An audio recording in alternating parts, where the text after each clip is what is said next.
भन्दा पनि कामको लागि सहभागी भएको छौँ। त्यसो भएको हुनाले सबैले हात लगाइदिन आग्रह गरे।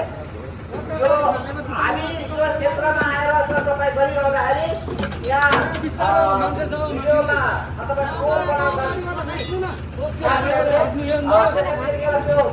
आफूले त्यो टोलमा चाहिँ हामी नपर्ने भन्ने मेरो उद्देश्य हो। किनभने सबैले काम गरिराखेको, कोही चाहिँ रवि ढेलिराखेको, कोही चाहिँ काम गरिराखेको हो भने चाहिँ तिनीहरूले फेरि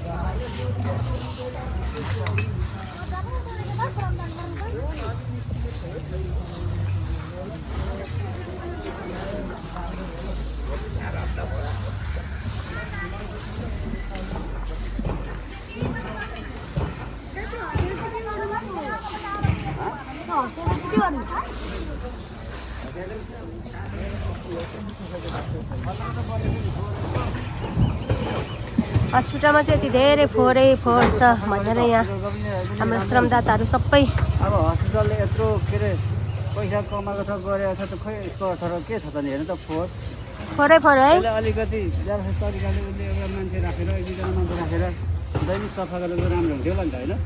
तर खोइ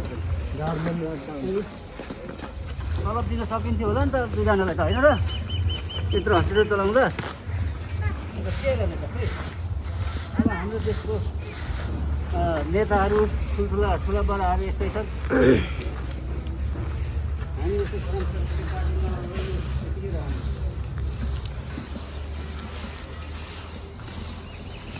दाजु आउनु त अलिकति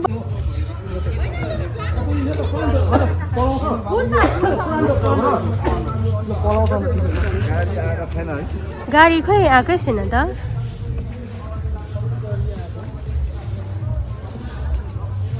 हामी चाहिँ यो फोहोरका थुप्राहरू निकालिएको छ।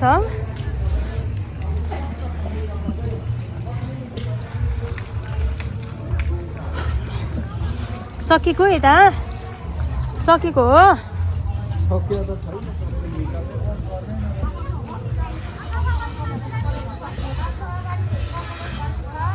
ल है